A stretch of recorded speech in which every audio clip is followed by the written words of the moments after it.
وبركاته.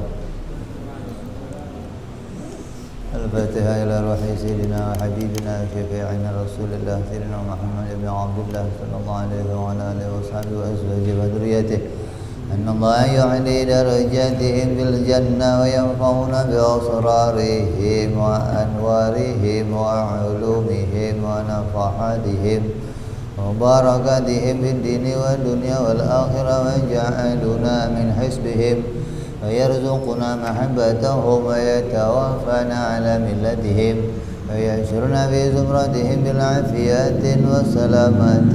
لهم الفاتحة. أعوذ بالله من الشيطان الرجيم. بسم الله الرحمن الرحيم.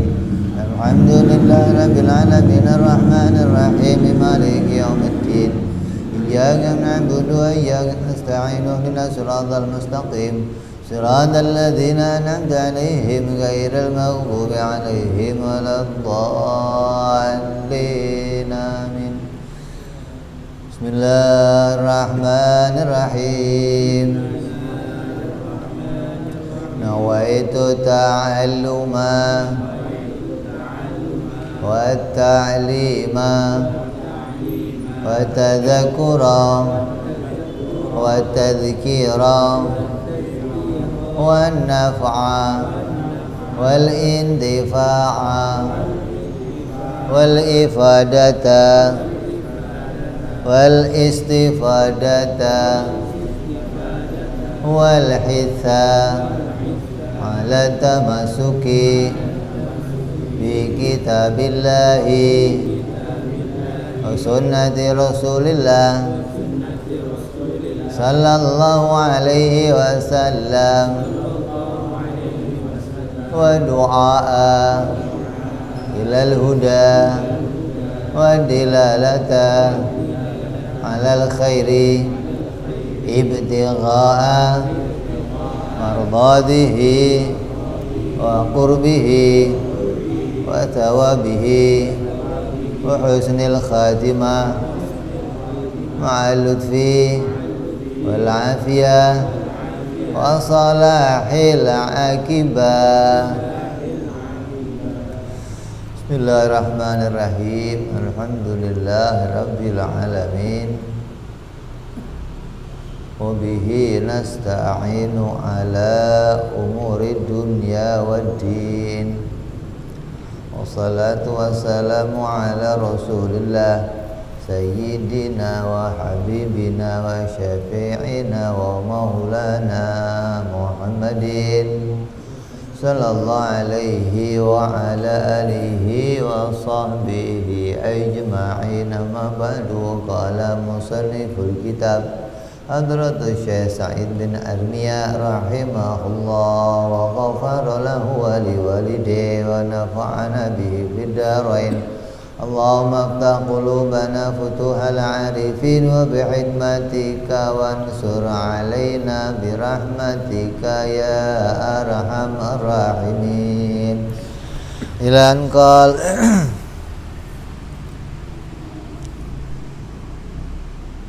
setelah kita bicarakan tentang kewajiban pertama bagi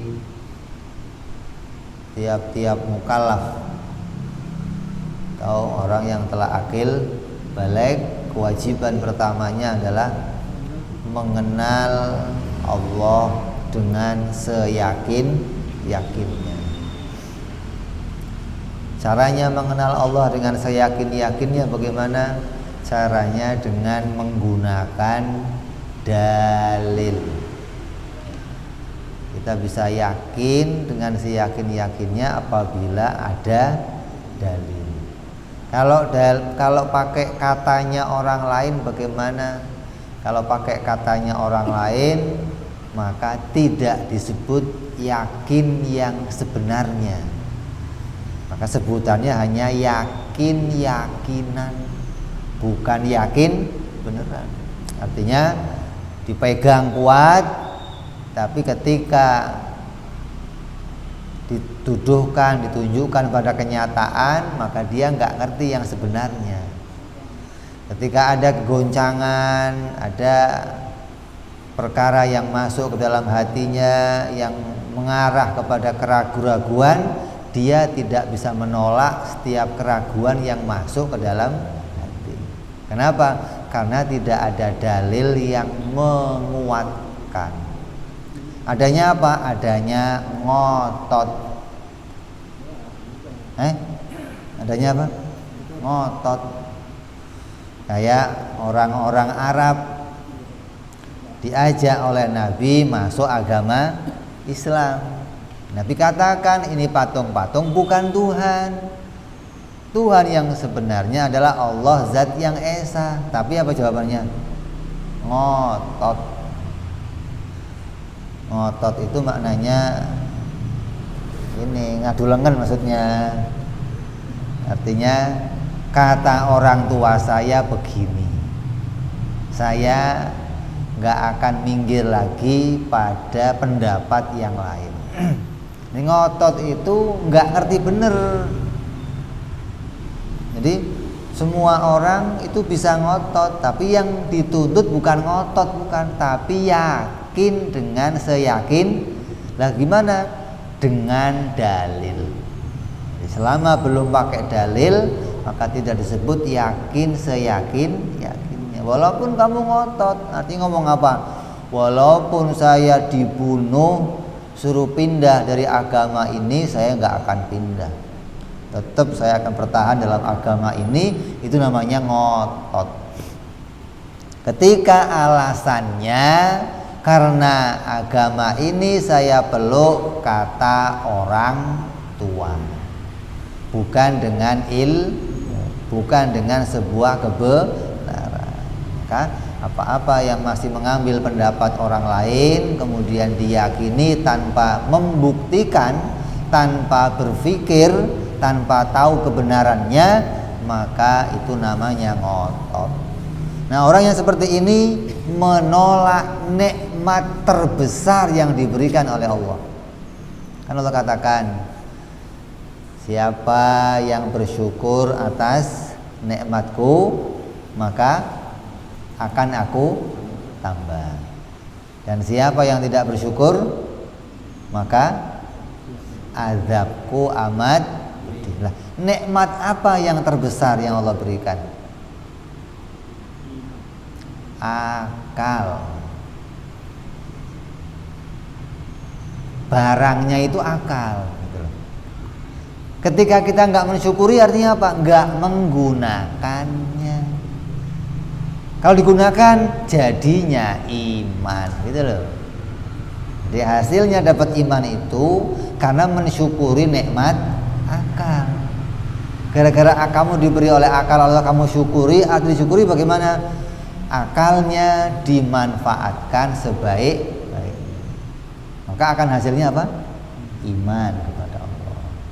Tapi kalau sudah akalnya nggak digunakan, nggak mau berpikir, nggak mau cari dalil, nggak mau tahu kebenaran, maka berarti kita mengingkari nikmat akal yang diberikan oleh Allah. Ini pengingkaran nikmat yang terbesar. Di antara semua nikmat yang Allah berikan, mata, kaki, tangan, semuanya, hingga kesehatan, yang paling terbesar kalau kita ingkari, membawa dampak paling buruk apa? Mengingkari kenikmatan akal yang diberikan oleh Allah. Jadi siapa orangnya yang nggak mau berpikir, maka dia tidak akan menemukan kebenaran agama yang dipeluknya. Kita sudah selesai bicara itu, bahwa tiap-tiap orang yang akil balik, kewajiban pertamanya mengenal Allah dengan seyakin. Caranya mengenal Allah dengan seyakin caranya dengan menggunakan dalil. Terus dalil yang mau dipakai dalil apa? Dalil yang mau dipakai adalah dalil yang ditemu oleh akalnya tiap-tiap manusia. Jadi kita harus menemukan sendiri kebenaran itu dengan akal kita. Adapun orang lain itu memberikan caranya, bukan berarti kita meyakini apa yang ditemu oleh orang lain, bukan. cara yang diberikan oleh orang lain kita pakai, tapi hasilnya kita menemukannya sendiri. Kamu dikasih rumus sekolah. Di sekolah ada rumus kan?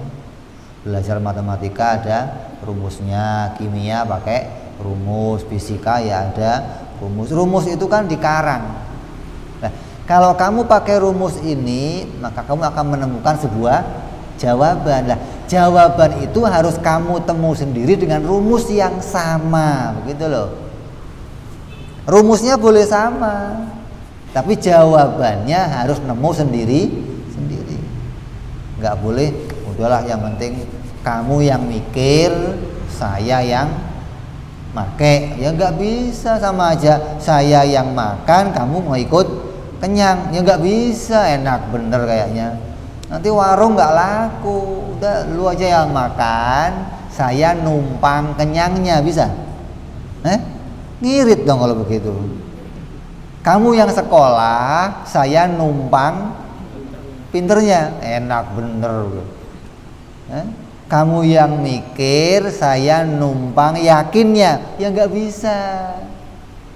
Yakin itu harus diperoleh sendiri-sendiri, walaupun rumusnya sama, caranya makan sama. Sama nggak? Kenyangnya ini sendiri-sendiri. Masa kenyang kamu, kenyang saya kan enggak. Yakinnya kamu bukan yakinnya saya. Jadi kamu harus cari dalil sendiri, walaupun dalilnya sama, begitu loh. Tapi harus ditemu sendiri. Dalil yang mau dipakai untuk sampai kepada mengenal Allah dengan seyakin-yakinnya adalah namanya dalil lazim alal malzum. Jadi dalil di dalam ilmu tauhid atau dalam pelajaran dalil itu ada berbagai macam dalil. Ada dalil yang namanya dalil sebab ala musabbab. Contohnya ada asap, pasti ada api. Ini apa namanya, sebab munculnya si asap disebabkan adanya api. Ini dalil juga namanya. Ada dalil athar ala wujudil mu'athar, ada dalil athar ala wujudil mu'athir. Adanya bekas menunjukkan pada adanya yang membekasi. Contoh, adanya hangus menunjukkan adanya terbakar. Adanya basah menunjukkan adanya hujan. Gimana sih? Ada basah kok kering, ini hubungannya apa? Kalau adanya hangus, bukti adanya kebakaran. Bukan blangwir, bukan. Ada hangus, bukti ada blangwir tadi. Nggak ada blangwir juga hangus. Kalau basah, genteng basah, tanah basah, bukti apa? Adanya hujan.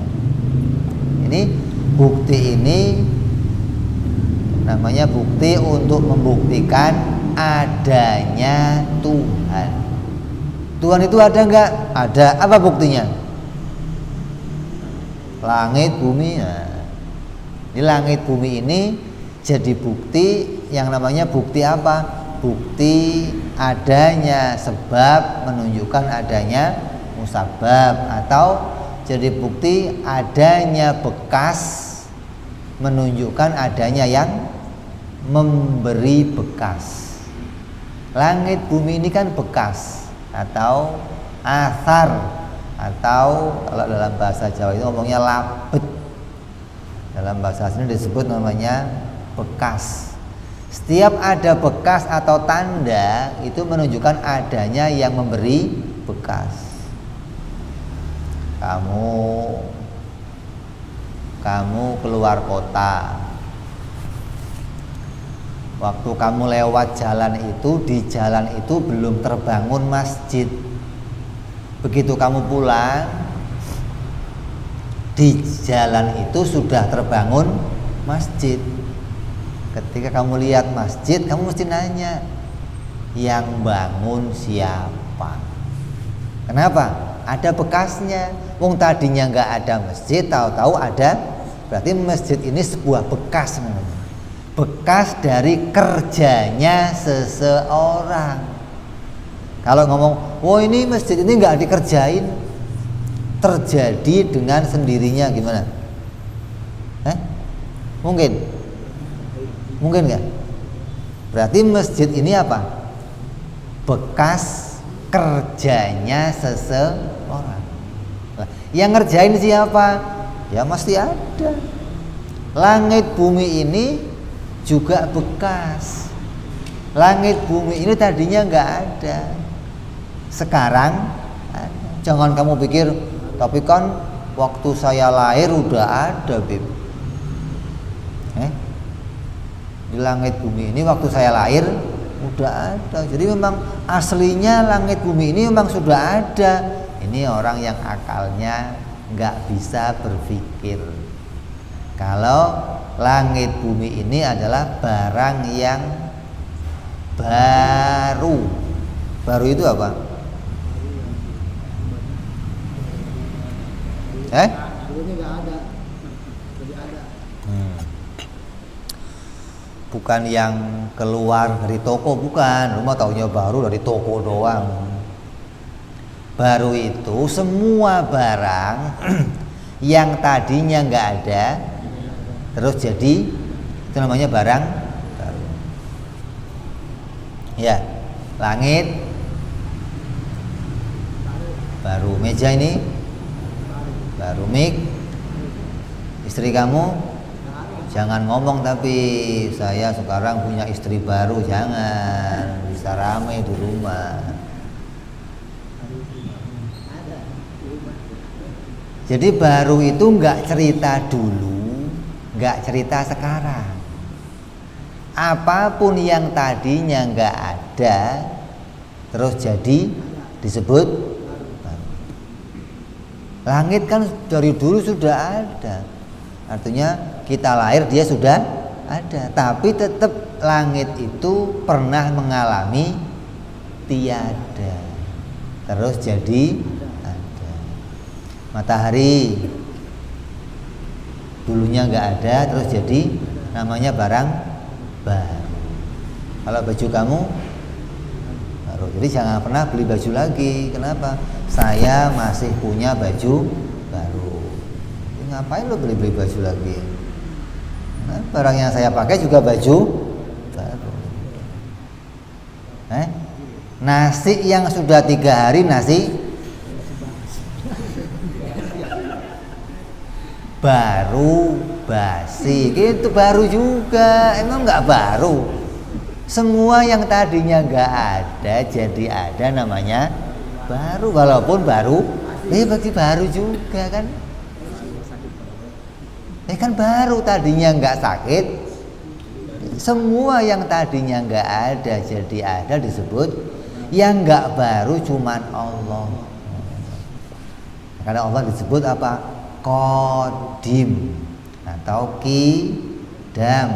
Apa? Sesuatu yang tidak ada permulaannya. Nah, kalau selain Allah baru. Kenapa? Ada permulaannya. Ya, kayak kamu sering ngomong kan, makan dulu baru keluar, mandi dulu baru belajar, gitu kan? Kawin dulu baru punya anak, lu punya anak dulu baru kawin.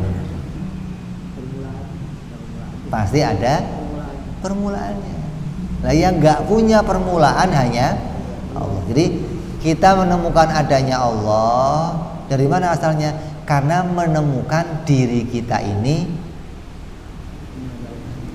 baru, pernah nggak ada terus jadi. Makanya kita nuntut, yang bikin saya ini siapa? Kalau kamu lihat yang bikin meja atau yang bikin ini gampang nih secara mata. Yang bikin siapa? Oh, ini ada pabriknya ini kayaknya. Ada tulisannya enggak? PT apa? Hah? Mereknya Aqua. Yang bikin PT apa ini?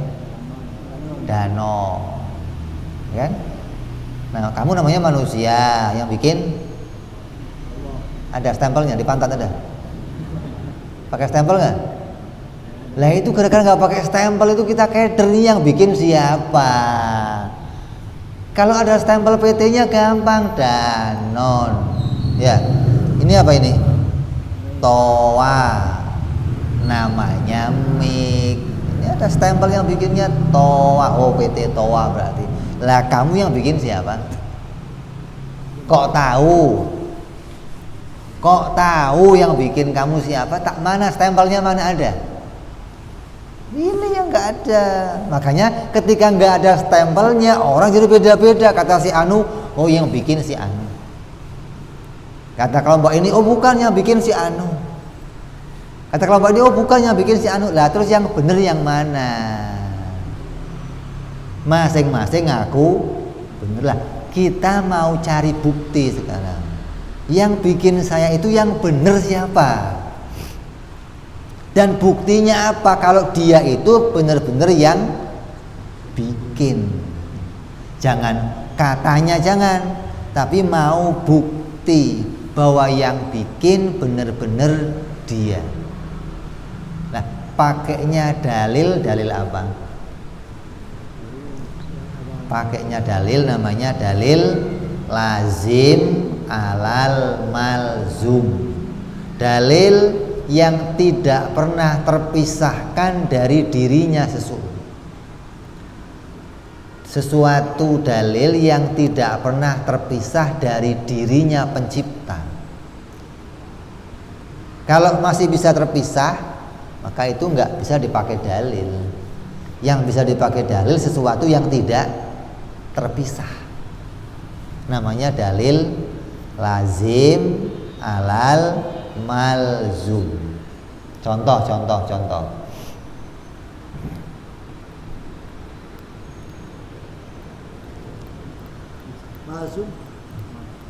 Lazim alal malzum. Tahu dalil apa? Ikatan pada yang mengikat. Sesuatu ikatan tidak lepas dari yang mengikatnya atau mengikuti. Sesuatu yang selalu mengikuti yang lain. Perkara itu selalu mengikuti kepada pencipta. Kalau kamu bisa menemukan perkara itu, maka kamu akan tahu, oh itu yang menciptakan. Contoh. Ada dalil begini.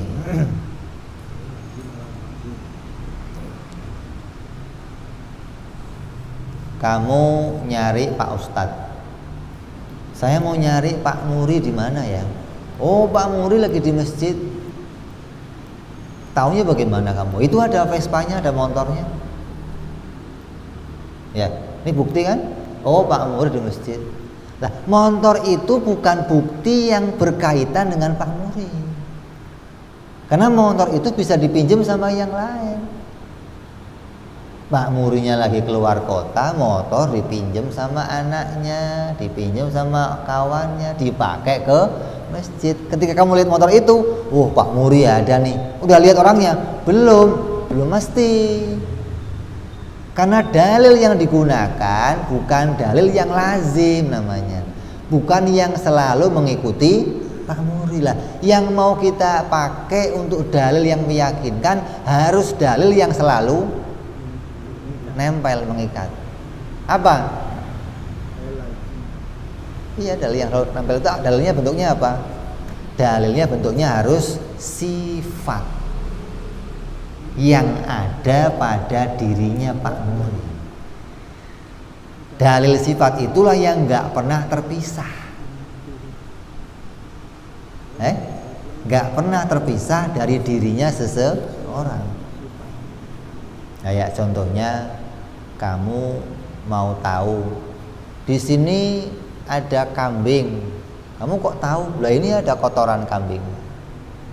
Kalau ada kotoran kambing, berarti di sini ada kambing. Nah sekarang tanyanya, yang kambing yang mana? Ya, untuk membuktikan, oh ini yang kambing, tahunya dari mana? Dari sifatnya, gitu loh. Kalau kotoran ini namanya dalilnya dalil sebab. Tapi kalau sifat namanya dalil yang mengikuti atau mengikat, nggak pernah terpisah dari dirinya si kambing. Apa? Ya yang kakinya 4, ada tanduknya, kupingnya panjang. Ini cirinya, ini sifat yang ada pada dirinya sih. Nah, ketika sifat itu kamu kenali, maka berarti kamu sekarang kenal yang namanya kambing. Kalau sifat itu nggak kamu kenali, kamu nggak akan kenal yang namanya kambing. Hanya bisa menuduh, pokoknya yang ngeluarin kotoran ini kambing. Lah yang kambing yang mana? Yang bikin langit bumi ini siapa? Tuhan. Ya benar, yang bikin mah Tuhan. Lah yang Tuhan yang mana? Begitu dong. Kata si anu, Buddha Tuhan. Kata si ini, Yesus Tuhan. Kata si ini Tuhan. Kata orang Yunani, dewa-dewa itu Tuhan. Kata orang ngono, planet-planet itu Tuhan. Terus yang Tuhan itu yang mana? Ini loh. Berarti biar kita tahu pasti itu loh yang Tuhan. Ya gimana? Ya kamu harus tahu sifat-sifatnya Tuhan. Kalau kamu nggak kenal sifat-sifat Tuhan, nanti siapa saja kamu tuduh jadi Tuhan. Oh, si anu kali Tuhan nih. Oh, si ini Tuhan kali. Si itu aduh kok pakai kira-kira. Ini jangan kira-kira, kita pastiin. Lah biar pasti gimana? Kenali sifat-sifat Tuhan. Ketika kamu bisa kenal sifat-sifat Tuhan, kamu nggak akan salah tuduh, nggak akan. Makanya kenapa ada sekelompok orang mengatakan Nabi Isa sebagai Tuhan? Kenapa? Karena nggak bisa kenal sifat Tuhan.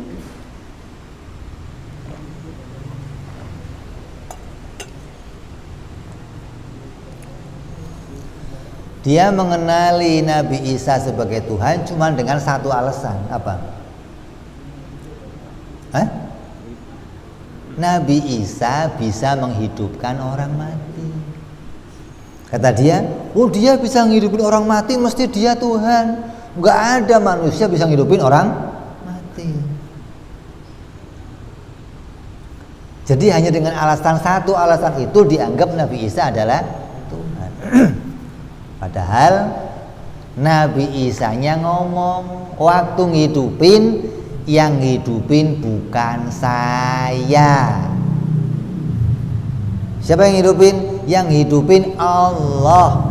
Maka hidupnya seseorang di tangan saya ini jadi tanda mukjizat dari Allah.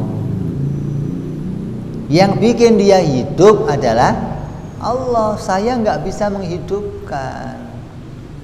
Wong sayanya saja butuh dihidupkan. Nabi Isa-nya butuh dihidupkan. Bagaimana yang menghidupkan kok bisa menghidupkan yang lain? Dia dihidupkan. Jadi salah menganggap tentang mengenali sifat-sifat ketuhanan. Jadi gara-gara hanya bisa menghidupkan orang lain, orang mati, maka dianggap sebagai Tuhan. Oh, dia Tuhan kenapa? Lahirnya aja nggak pakai bapak katanya.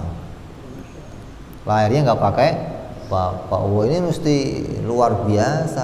Emang kalau luar biasa mesti Tuhan? Ada yang lebih luar biasa dari Nabi Isa, ada banyak. Siapa? Nabi Adam, nggak pakai bapak, nggak pakai mak lagi. Lebih hebat lagi lahirnya. Ini masih ada maknya, masih ada yang ngeden segala. Ini Nabi Adam, nggak bapak. Siti Hawa, nggak bapak, nggak mak. Ada lagi nabi yang lebih hebat dari Nabi Isa ada, Nabi Bani Israel. Namanya Nabi Juraij. Diceritakan ada seorang nabi Bani Israel itu ketika dia berdakwah ke satu raja, oleh raja itu dia ditangkap dan dibunuh 100 kali, nggak mati. Asal sudah kelepek-kelepek bangun lagi, kelepek-kelepek bangun lagi. Lah kamu ngelihat Yesus dibunuh, disalib sekali mati, kamu anggap jadi ya belum apa-apa, itu kecil. Ini lebih hebat, disembelih bangun lagi, digodok bangun lagi, digoreng bangun lagi, dicincang-cincang nyatu lagi, kayak rawa rontek, ilmunya komplit udah ini. Kenapa? Mukjizat. Tetap itu tanda yang diberikan oleh Allah. Jadi salah mengenali sifat-sifat ketuhanan, dianggap yang begitu itulah sifat Tuhan. Dan enggak demikian. Kita akan luruskan. Mana sih yang jadi tanda kalau itu adalah sifat-sifat Tuhan? Yang jadi tanda adalah kita harus mengerti tentang 3 perkara, yaitu sifat apa yang pasti, sifat yang mustahil, dan sifat yang jaiz. Ketika kamu bisa mengenali 3 ini, mana yang wajib pada Allah, mana yang mustahil pada Allah, mana yang jaiz pada Allah, maka kamu tidak akan salah sasaran di dalam mengenali Tuhan. Jadi tahu 3 perkara ini, tahu mana yang wajib bagi Allah, mana yang mustahil bagi Allah, dan mana yang jaiz bagi Allah, maka berarti kamu akan bisa mengenali Tuhan yang sebenarnya.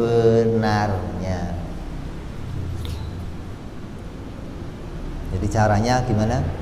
Mengenal Tuhan dengan seyakin-yakinnya, caranya dengan dalil.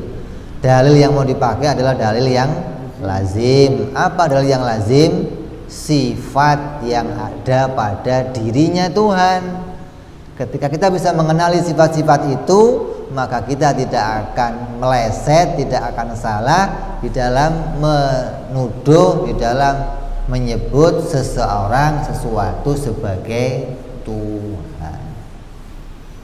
Nah, mengenal sifat-sifat itu di dalam pelajaran ilmu tauhid ada yang namanya sifat yang 20. Kita wajib mengenal sifat-sifat Tuhan yang 20. Makanya anak-anak kita sejak kecil sudah disuruh ngapalin sifat yang 20. Kenapa? Sifat-sifat itulah yang jadi alamat yang jelas bahwa yang namanya Tuhan ya harus punya sifat yang 20 itu. Kalau kurang satu saja maka dia tidak akan bisa disebut Tuhan. Nah, sifat yang 20 itu semuanya terangkum di dalam surat Al-Ikhlas. Nabi dikatakan, diperintah oleh Allah, Muhammad, qul, katakan Muhammad, apa? Wallah, dia adalah Allah. Berarti kalau dikatakan dia itu namanya Allah, berarti dia harus ada. Masa ada namanya nggak ada barangnya gimana? Katakan dia Tuhan namanya Allah. Qul wallahu ahad. Dan dia punya sifat esa. Ada dan juga punya sifat esa. Allahus somad. Apa somad? Zat yang mencukupi kebutuhan semua hambanya. Zat yang memenuhi semua kebutuhan hambanya. Maka masuk dalam as-somad apa itu? Kudrat, iradat, ilmu, hayat. Ini masuk di sini qadiron, muridan, aliman, hayyan. Ini masuk dalam as-somad. Jadi Nabi itu ngajari sahabatnya tentang sifat 20 itu dengan surat Al-Ikhlas. Nah kalau kita kan enggak, ulama sudah memisahkan. Oh kalau kamu mau belajar sifat Allah ya belajar ilmu tauhid. Ini loh sifat-sifatnya sudah dikumpulkan oleh ulama menjadi sekelompok pelajaran untuk khusus mempelajari mengenal sifat-sifat Allah. Lah dulu zaman Nabi ya belum ada pisah-pisahan ilmu, belum ada ilmu fikih, ilmu tajwid, ilmu tauhid, ilmu hadis, belum ada. Walaupun pelajarannya ada, tapi pengelompokan ilmunya belum ada. Nah, setelah zamannya tabi'in mulai ada pengelompokan ilmu. Agar apa? Agar kamu belajarnya gampang. Oh, saya mau belajar ilmu hukum tentang perintah-perintah Allah untuk yang saya kerjakan, oh namanya ilmu fikih. Saya mau belajar ilmu tentang apa yang diucapkan Nabi, oh namanya ilmu hadis. Saya mau belajar ilmu tentang pengertian Al-Quran, oh namanya ilmu tafsir. Saya mau belajar ilmu tentang caranya baca bahasa Arab, oh namanya ilmu nahwu. Namanya di kelompok-kelompokan. Saya pengen belajar ilmu tentang caranya baca Al-Quran, ilmu tajwid. Itu pengelompokan itu setelah zaman Nabi nggak ada di kelompok-kelompokkan. Nabi mengajarkan para sahabatnya mengenali sifat-sifat Allah berapa tahun? 13 tahun. Selama Nabi di Mekah, sebelum pindah ke Madinah, Nabi nggak mengajarkan sholat, nggak mengajarkan puasa, nggak mengajarkan haji, nggak mengajarkan zakat. Apa yang diajarkan Nabi? Nabi mengajarkan mentauhidkan Allah dengan benar. Setelah tauhid sahabatnya kuat mengenal Allah, tahu sifat-sifat Allah dengan kuat, barulah pindah ke Madinah, baru ada perintah sholat, ada puasa, ada haji, ada zakat, ada. Ini perintahnya setelah pindah ke Madinah. Jadi di Mekah itu penguatan tentang akidah. Nabi menguatkan akidah sahabatnya, menolak semua paham-paham yang keluar dari mengesahkan Allah Subhanahu wa taala. Menolak patung-patung sebagai Tuhan, menolak planet-planet sebagai Tuhan, menolak dewa-dewa sebagai Tuhan, semua. Dengan apa? Dengan mengajarkan maknanya surat Al-Ikhlas. Nah, sekarang kita dituntun oleh para ulama lebih mudah lagi. Kenapa? Dibikinkan fan ilmu, namanya fan mudawwan atau mata pelajaran yang isinya khusus bicara masalah sifat-sifat Allah Subhanahu wa ta'ala. Apa yang harus kita ketahui dari sifat-sifat Allah yang telah dirumuskan oleh para ulama? Kita harus tahu 3 macam sifat. Yang pertama sifat yang wajib bagi Allah, yang kedua yang mustahil, yang ketiga jaiz. Terus kita membicara apa itu wajib, apa itu mustahil, dan apa itu jaiz. Wajib yang akan dimaksud dalam ilmu tauhid ini beda dengan wajib di dalam ilmu fikih. Dalam ilmu fikih juga ada yang namanya wajib, tapi beda makna dengan yang ada dalam ilmu tauhid. Wajib yang ada dalam ilmu fikih itu maknanya apa? Yang mengerjakan dapat pahala, kalau ditinggalkan dapat dosa.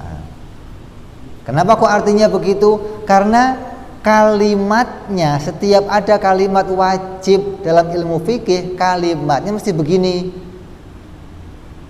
Diwajibkan bagi orang Islam. wajib bagi orang yang beriman. Wajibnya buat siapa itu? Orang. Wajib untuk orang Islam. Wajib untuk orang yang beriman. Berarti yang mengerjakan ketika diwajibkan bagi orang, berarti bentuknya kewajiban itu sebuah perintah. Kewajiban yang bentuknya sebuah perintah untuk Kenapa? Karena diletakkan pada orang Islam. Salat, ya ayyuhalladzina amanu kutiba alaikumus syiyam. Orang-orang yang beriman, diwajibkan atas kamu ini orang Islam, orang iman wajib. Artinya apa? Berarti puasa itu sebuah pekerjaan yang kalau kita kerjakan dapat pahala, ditinggalkan dosa. Paham ini? Beda lagi sama wajib dalam ilmu tauhid. Kalau ada wajib dalam ilmu tauhid, bunyinya begini: wajib bagi Allah. Kira-kira bentuknya apa itu? Pekerjaan bukan? Kalau wajib bagi Allah pekerjaan, berarti ada yang ngatur Allah. Allah, ayo dong, sholat dong. Kok Allah diatur sholat bagaimana sih? Jadi wajib bagi Allah mesti isinya apa? Sifat, begitu. Kalau Allah wajib berkuasa, Allah wajib melihat, mesti begitu isinya. Kenapa? Karena wajib yang diletakkan pada Allah mesti maknanya jadinya sifat. Kalau wajib yang diletakkan pada manusia jadinya pekerjaan. Wajib yang diletakkan pada Allah jadinya sifat. Nanti berarti makna wajibnya berbeda. Kalau wajib yang isinya perbuatan, maknanya kalau perbuatan itu dikerjakan maka dapat pahala. Kalau perbuatan itu ditinggalkan maka dapat dosa. Tapi kalau wajib yang maknanya sifat, ketika diletakkan pada Allah maknanya apa? Allah wajib berkuasa. Artinya apa? Maknanya apa? Sifat kuasa itu tidak pernah hilang dari dirinya Allah. Jadi wajib Allah kuasa, itu maknanya sifat kuasa itu tidak pernah hilang dari dirinya Allah. Atau sifat kuasa itu selalu ada pada dirinya Allah. Nyambung ini. Contoh, Allah wajib melihat. Maknanya apa? Maknanya apa? Ya, Allah wajib melihat. Jangan diulang, itu pertanyaan saya, tapi diulang lagi. Dijawab bukan diulang. Allah wajib melihat, maknanya apa?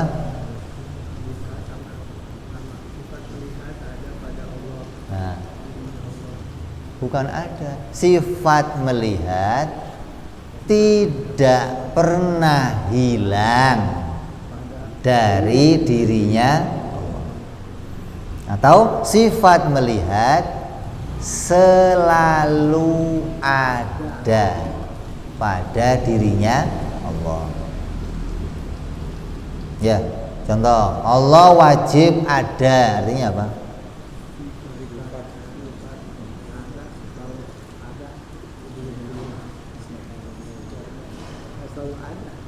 Sifat ada itu tidak pernah tiada atau tidak pernah hilang dari dirinya Allah. Jadi semua sifat yang 20 harus kamu pahami satu-satu begitu. Allah wajib qidam. Artinya sifat qidam itu tidak pernah tiada dari dirinya Allah. Allah wajib esa, artinya sifat esa itu tidak pernah tiada dari dirinya Allah. Berarti sifat yang wajib atau perkara wajib bagi Allah artinya sifat yang selalu ada pada dirinya Allah. Nah, yang namanya wajib ini nanti bisa diletakkan pada siapa saja. Karena wajib itu adalah hukum, sebuah ketetapan hukum yang diputuskan oleh akalnya manusia. Akal manusia yang punya akal, ketika akalnya normal, ini bisa normal loh. Lain kalau akalnya nggak normal. Kalau akalnya normal, maka kerja akalnya itu cuma 3: menetapkan sesuatu itu wajib, sesuatu itu mustahil, sesuatu itu jaiz. Kan akal kamu kerjanya ngapain? Mikir. Ya, mikir itu ada kesimpulannya enggak? Nah, kesimpulannya akal yang berpikir itu cuma 3. Disimpulkan ini pasti, disimpulkan ini tidak mungkin terjadi, disimpulkan ini boleh saja terjadi. Contoh, kalau kamu ketemu orang, terus orang itu ngomong begini, Tuhan itu nggak ada loh. Apa yang kamu jawab? Hah? Nggak mungkin. Nah, itu nggak mungkin itu hasil keputusan siapa? Akal. Nggak mungkin itu bahasa lainnya apa? Mustahil. Ada yang ngomong begini, Tuhan itu buta. Apa tanggapan kamu? Mustahil. Gitu loh. Artinya apa? Kenapa dikatakan mustahil? Akalnya manusia yang normal tidak bisa menggambarkan di pikirannya kalau Tuhan itu buta. Akal yang normal akan menolak, nggak mungkin kalau Tuhan itu buta. Ini nggak usah lihat Quran. Nanti ketika Quran itu bicara akan cocok dengan penemuan akal. Jadi akal kamu diberesin dulu. Nanti ketika akalnya beres, akalnya mesti cocok sama.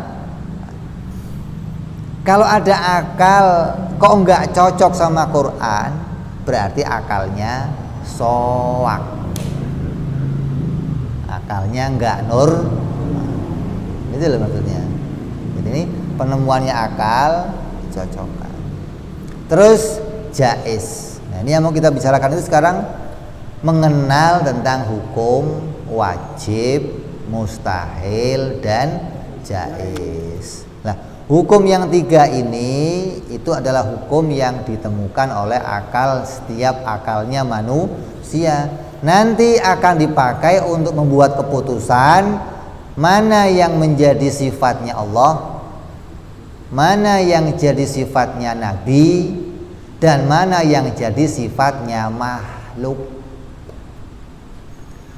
Wajib bagi makhluk beda dengan wajib bagi orang Islam. Kalau orang itu ya kita, kalau makhluk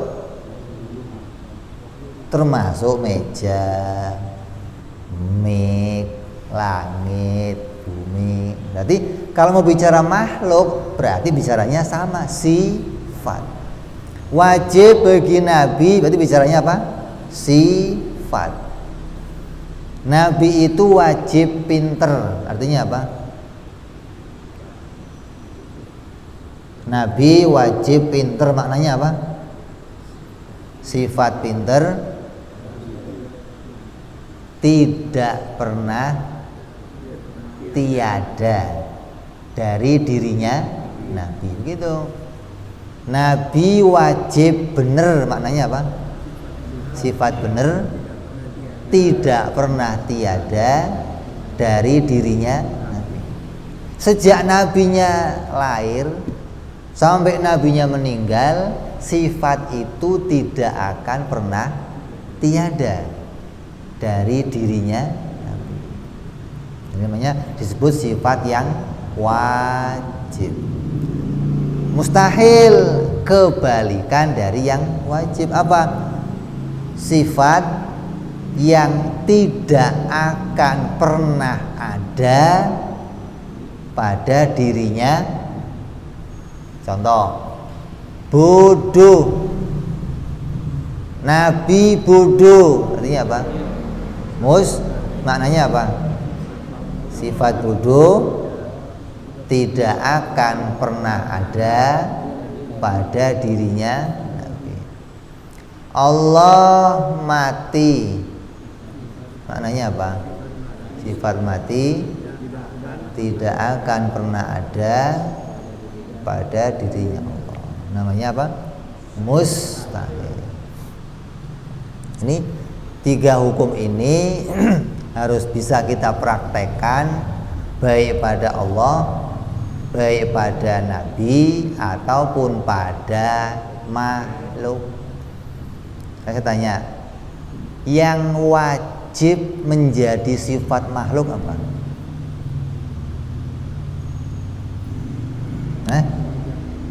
Mati. Sifat apa yang pasti ada pada makhluk?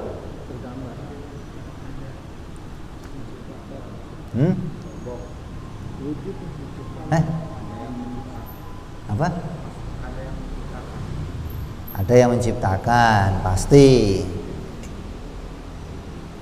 Apalagi?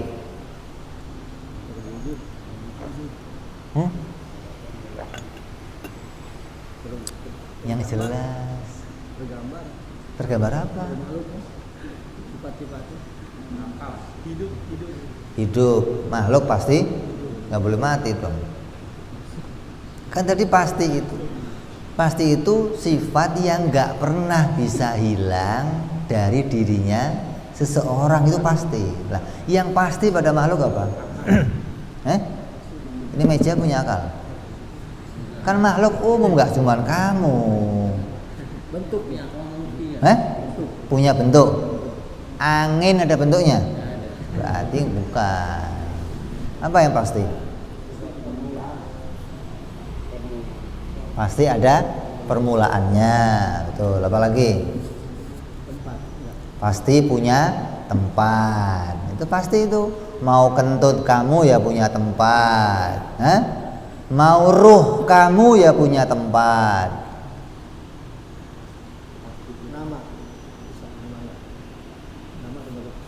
Jadi kalau makhluk wajib punya tempat. Artinya maknanya apa? Tempat itu tidak pernah tiada dari dirinya makhluk. Nah, kalau kamu sudah tahu makhluk itu wajib punya tempat, wajib diciptakan, wajib ada permulaannya, maka apa-apa yang wajib pada makhluk itu tidak mungkin ada pada Allah. Begitu loh. Hingga kamu bisa misah-misahin. Ini loh yang wajib pada Allah, ini yang wajib pada Nabi, ini yang wajib pada makhluk. Kalau enggak bagaimana? Nanti kamu campur aduk. Ada Tuhan di atas. Kalau Tuhan di atas berarti dia punya tempat. Nah, yang wajib punya tempat itu makhluk, bukan Tuhan. Kok jadi Tuhan punya tempat bagaimana? Itu loh maksudnya, nyambung gak ini? Jadi kita mau dituntun sama musannif kitab ini Kamu disuruh mengenali hukum wajib, mustahil, jaiz. Terus praktekkan. Gimana prakteknya? Kenali mana yang wajib bagi Allah, mana yang wajib bagi Nabi, mana yang wajib pada. Terus begitu, yang mustahil bagi Allah mana, yang mustahil bagi Nabi mana, yang mustahil bagi makhluk mana. Apa yang mustahil bagi makhluk?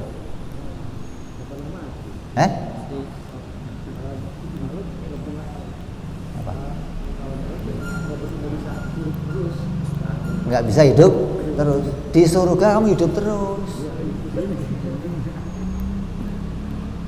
Ya, di surga ada orang mati nggak? Mustahil, nggak ada yang nyiptakan. Apalagi? Mustahil nggak punya tempat. Begitu. Memang begitu. Kalau bukan kalau yang namanya wajib, kebalikannya mesti mustahil. Jadi kamu nggak ngerti ini, iman kamu kepada Allah mesti kotor. Kenapa kotor? Akan tercampur iman kamu antara mengimani sifat Allah dan mengimani sifat makhluk. Akan tercampur-campur. Tuhan marah, Tuhan murka, Tuhan gembira, Tuhan berduka. Ini sifat makhluk apa sifat Allah? Itu loh maksudnya. Biar kamu nggak salah mengimani.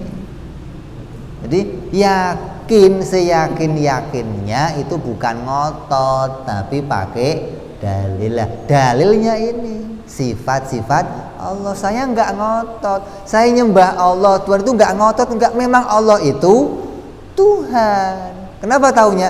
Sifat-sifat yang ada pada dirinya menunjukkan dia Tuhan. Lah, yang lain, sifat yang lain nggak ada yang menunjukkan dia Tuhan. Planet kamu anggap Tuhan, dia punya tempat. Patung kamu anggap Tuhan, dia diciptakan, dia punya tempat. Dewa-dewa kamu anggap Tuhan, dia punya tempat. Di mana dewa kamu? Di nirwana. Ya, punya Tuhan. Kenapa nggak di Hyatt aja? Di Hyatt atau Hotel Ibis, kok nirwana segala. Miliknya yang adem lagi. Jadi kita bisa menolak. Dengan apa kita menolak? Dengan kenyataannya, bukan ngotot. Kamu salah. Kamu nggak boleh nyalain orang sepihak, nggak boleh. Kecuali kamu punya bukti, punya dalil, ya. Jadi hari ini kita mengenali dulu apa itu wajib. Ada wajib menurut ilmu tauhid, ada wajib menurut ilmu fikih. Terus wajib menurut ilmu tauhid berbeda dengan wajib menurut ilmu fikih. Wajib ilmu tauhid harus kita kenali, wajib ilmu fikih juga harus kita kenali. Insyaallah kita akan jelaskan lebih lanjut lagi pada perjumpaan yang akan datang. Insyaallah. Wallahu a'lam bishawab. Wa ila hadratin nabi. Al-Fatihah. A'udzu billahi minasyaitonir rajim. Bismillahirrahmanirrahim. Alhamdulillahirabbil alamin arrahmanir rahim maliki yaumiddin. Iyyaka na'budu wa iyyaka nasta'in ihdinas siratal mustaqim siratal ladzina an'amta 'alaihim ghairil maghdubi 'alaihim waladdallin. Amin.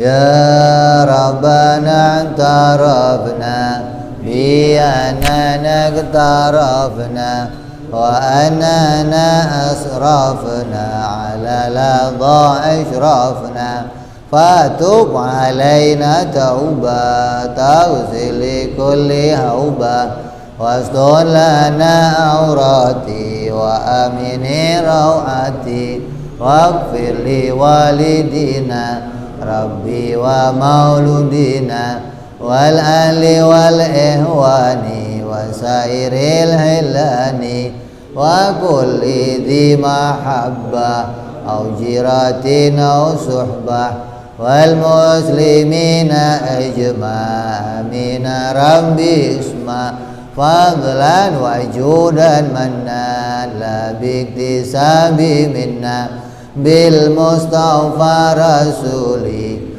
nadha bi kulli suli salla wa salam rabbi alaihi andal habbi wa alihi wa sahbi dada tansi suhbi walhamdu lil ilahi bil badi wa tanahi subhana rabbika rabbil izzati amma yasifun salamun alal mursalin alhamdulillahi rabbil alamin. Ada yang nanya nggak dikit?